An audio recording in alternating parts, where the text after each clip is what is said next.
lovely Bianca Miller-Cole and Byron Cole on the podcast. And they have written this book. Let me get it for you. I should have it at my desk. They have written this book. It is new out. It's also quite squiggly in nature. And they are fellow authors at Penguin Business, but they are also kind of like long-term friends at Amazing. If Bianca has been on the podcast before talking about personal branding, she is an absolute expert in that. And we love them because they're a husband and wife duo. So they work together, they live together, and they're just like brilliant together. And whenever Sarah and I, whenever we do anything with them, they are so slick. Like Bianca and Byron are so slick. So when we talked about success, we knew we wanted to have a chat with them because, you know, they're successful entrepreneurs, they work together, they do a lot of mentoring to help other people with their success. And that's why we kind of wanted them to kind of close this series. So let me know don't worry if you didn't have a chance to listen, you don't have to have listened to the podcast in order to kind of be part of Pod Plus. But if you did listen to Bianca and Byron this week, let me know what stuck. Let's just take a moment, head into chat.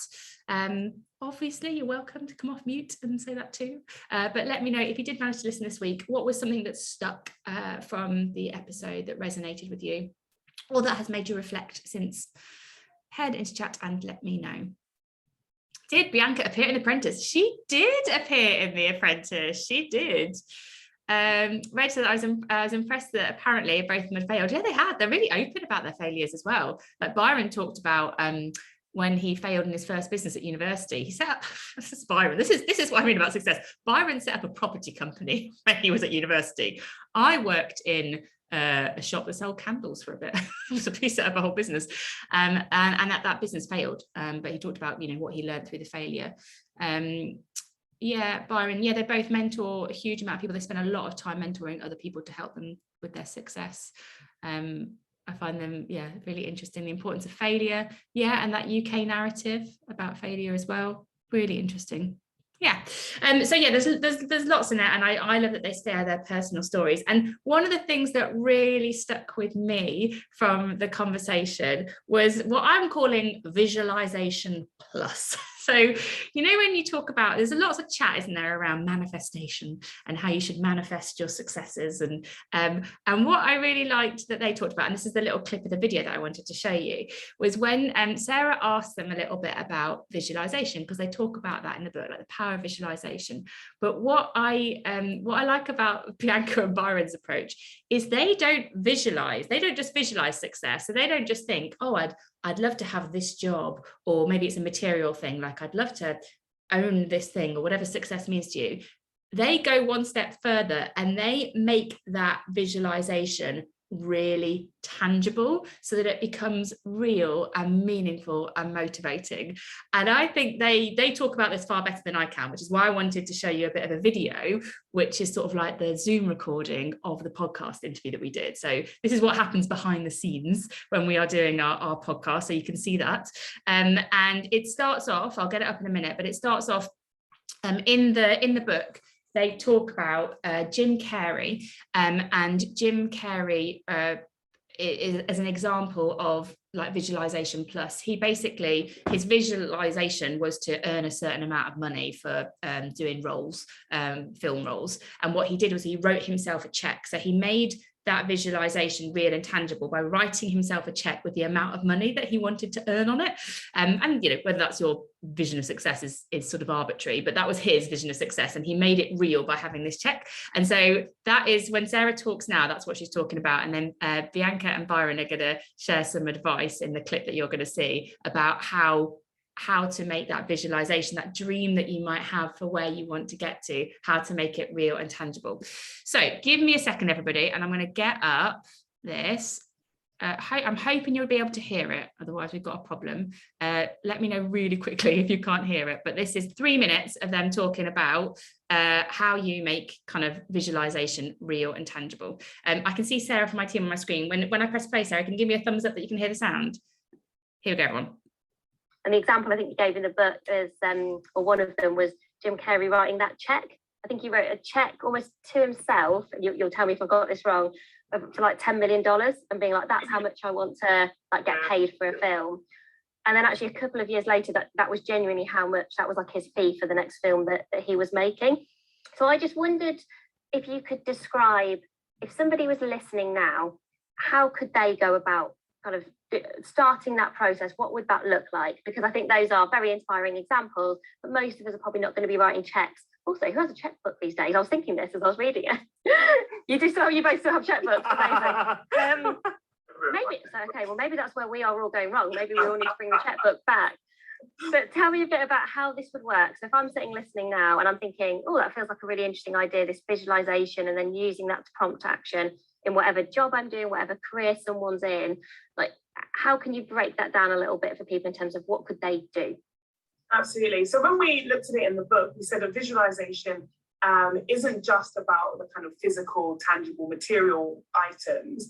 But if we use a material item as an example, just to make it really easy, if, for example, you're saying, okay, I want to, drive a particular car, or I want to drive or buy a particular house, important to not just visualize and think, oh, what would that car look like? But actually think, okay, does that car exist? If it does, what is that car? Rather than picturing in your mind, I think it would be blue. It might be a saloon or a hatchback. Like, rather than going through that process, okay, find the car. What is the car that you want? You go onto, Auto Trader or whatever, you find the car, you say, okay, that's the car, that's the one. So now you have a better understanding in real life terms of what that car is. You know what you're working towards. You then know how much it costs. You then can work out if you're going to pay for it up front, if you're going to pay for it monthly, what does that look like for your finances? Without having that knowledge of what that car is, you're just kind of in this kind of, mystical world without any real idea and appreciation for what it's going to take to achieve that goal. And so we then take it one step further. You found the car, you found it online, great. Well, now actually, why don't you go and see it? Why don't you go to the showroom and book a test drive, get behind the wheel and take that visualization into a place where real time, you've got your hands on that steering wheel. So now you can think, okay, well, now I've got that feeling. What are the actionable steps I need to take to make it a reality? And I think that's so, good to see you. I couldn't cut that bit out. I was just so excited about the opportunity. I was like, now you've got your hands on the steering wheel, you have a real clarity over what it feels like to be in that car, to drive that car. And so that's where we take visualization from being an idea and being a dream to being a physical item or asset that we can actually purchase. And then you take it to that point where you feel yourself behind it, and that will then help to propel you to making it a reality. And I think it's so important to take those active steps, because sometimes it can feel quite wishy-washy. When you think about the laws of attraction, the laws of attraction, you put it into the universe and it appears. Well, no, it doesn't. It doesn't just appear. It does require you to actually do some work and to actually take some steps to make it happen. And the example I think you gave in the book. Right, I'll stop that. Hopefully you found that interesting. I'm hoping that gives you a bit of a kind of behind the scenes of what goes on with the podcast. But let me just get my screen up again, and we will go into a breakout in a minute, because what I thought was really useful was to think about, well, what does success maybe feel like to you, and how can you make it more real? Like, how could you do visualization plus? So I remember, like, ages ago, years and years ago, I used to work at Capital One, and one of the things that I really wanted to do was I wanted to be like a senior director. At the time I was like this really junior project manager, and I thought, like, one of the ways that I could make that real was there was this weird competition. I can't remember how it came about, but you had to, like, write some kind of dream down that you wanted to make happen, and I wrote that I wanted to shadow the CEO for a day, and they said yes. So I had this, like, really slightly awkward day where I was this really junior person, but I shadowed the CEO at Capital One for a day. But it was one way that I made that visualization real, because I actually got to see what someone did. I got closer to that job and I got to understand it more and the ins and outs of it. It was a bit weird and it was a bit awkward, but I kind of, it made it tangible. So what I thought we might do briefly is go into a breakout room, and I'm going to put probably like 3 or 4 people, because I know not all of you will be able to, like, say quickly, this is what success means to me, but maybe one of you will, and talk about, one of the things that success looks like for me is, I don't know, it might be a job, or it could be a material thing, or it could be an impact that you want to have, but, like, whatever that thing is. And then have a bit of a chat about what could you do to bring that closer. So my example, I wanted to be this senior person. What can I do to bring it closer? I basically shadowed someone for a day. Maybe there is a place you want to live, or somewhere you want to travel to, or something you want to achieve, like what could you do maybe over the next sort of 6 to 12 months that could do what Bianca says, like give you something to touch and feel and see and do, and not just dream. So hopefully that makes sense as something that we're going to do. I'm going to go into a breakout group randomly for like 8 minutes. Briefly, before we talk about succeeding fast and slow, how did those conversations feel? Were you able to, I mean, was it hard to talk about success? Were you able to identify any things that you could do to make your success real and tangible? Thank you, Sarah, for sharing that link. Katie, let me know in chat. Give me a window into your room while I get my screen back up. So was it hard to talk about success? How did it feel to talk about success? And could you come up with any ways to make it a little bit more real, a bit more tangible, that visualization plus? Let me get my chat up. Some of us have visualized in the past without even realizing that was what we were doing. Yeah. Anything else? Anyone find any actions to manifest? It might be we kept coming back to writing it down. Yeah, I'm gonna talk to you about saying it out loud as well as a benefit. I think you have to sort of say it to yourself and then say it to other people. Yes, fantastic idea as well. We have spoken to Bill and Dave on the podcast, so people, that might be something to listen to. So yeah, I think recognize it doesn't always feel easy to know what success looks like to you, and it might feel even harder to talk about it with somebody else. But when we take it out of our head and start to make it more real, and when we start to take actions that make it tangible, it just becomes a bit more realistic for us. What I want to talk to you in 5 minutes we've got left is something that we didn't talk about on the podcast, but that I think is an important thing to reflect on, which is succeeding fast and slow, which is slightly stolen from the Thinking Fast and Slow book that you might know. But it's just the idea that actually sometimes we think and see other people's success and it seems like really quick, really instant. And that creates this expectation that success should come quickly, and that if it doesn't come quickly, then we're not succeeding. And I wanted to really honestly talk about some of our successes, which have actually been really slow, and to tell you like sort of the behind the scenes of those successes. So our book, The Squiggly Career, we failed at that first. We wrote a book called How to Have a Happy Career and tried to get it published in 2015, I think, and no one wanted to publish it. We went around like 3 publishers. It was really, really sad. No one wanted to publish the book. And to be fair, it wasn't a very well written book at that stage, but it just didn't catch on. And so Sarah and I basically put Squiggly on the shelf, except it wasn't a bookshelf in a shop, it was like ours, and no one wanted to read a book. And so that took quite a long time of us having the idea and being quite vulnerable and actually failing before it became a reality. The TED Talk that went live this year, we sort of tried to do a TED Talk about 2 years ago, and it just didn't really go anywhere. And so what we did was we nurtured some of those relationships with the team. We tried to do a bit of people helping people, which is our definition of networking. We even though they sort of didn't want us to speak, we still tried to support them and their work. And then 2 years later, from that first conversation about, could we ever do a TED Talk? Like we didn't even know if they were going to let us talk about Squiggly. And then 2 years later, they were letting us hold that picture on a screen.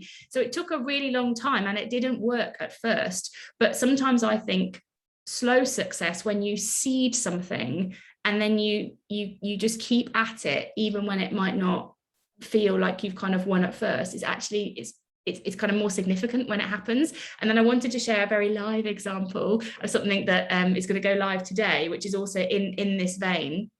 Sarah and I have always wanted to be published in Harvard Business Review. It's something that is like geekily important to us, because we used to share our like Sarah and I at university, we used to share a subscription to Harvard Business Review because we couldn't afford to have one each. So we used to like swap the magazine between us.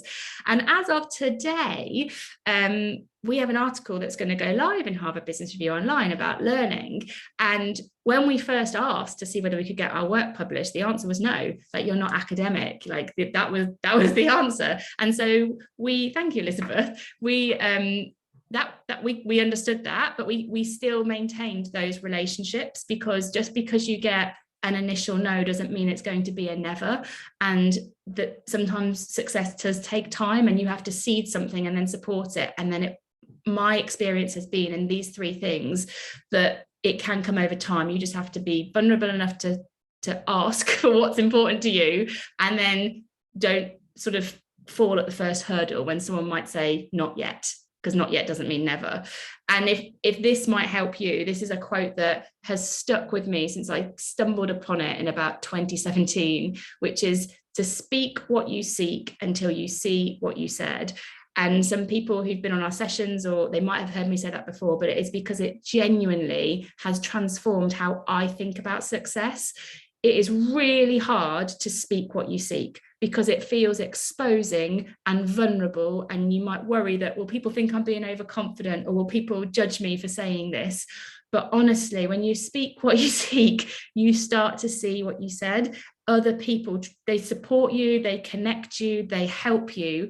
And it's part of why I wanted you to go into that breakout, because I wanted you, whether you could think about a tangible action or not, I wanted you to start to speak what you seek, because it just gets it out of your head and into somebody else's. And that means that they can help you more with the things that are meaningful and motivating to you. So I appreciate this might not have been, this might not have been the most practical Pod Plus with all of our tools and our frameworks and all that kind of stuff. And new people, we sometimes have tools and frameworks, so come back and you'll get more of those. But success, I don't think success is like a tool and frameworky type thing. It's personal, it's individual, it's not easy. Sometimes it comes fast. A lot of the time it takes time and it feels slow. But if there was like one message I could leave you with, it would be to speak what you seek until you see what you said. So thank you all for being here. I hope you find that useful. We'll share, if you want to read the article, it's about how to be a learn it all and how practical actions to learn, unlearn and relearn at work. So that comes out at 8 a.m. Eastern time today, which I think is 12 p.m. our time. So we'll share it all. But thank you for all of your support. I hope this was helpful, and see you all on Pod Plus soon. Next week's podcast is on learning. Surprise, surprise. We've linked the two things together. So if you don't want to read the article, you can listen to the podcast on learning, and we'll be chatting more about it with you next week. Take care, everybody. Have a good rest of your week. Thank you very much for being here. Bye, everybody.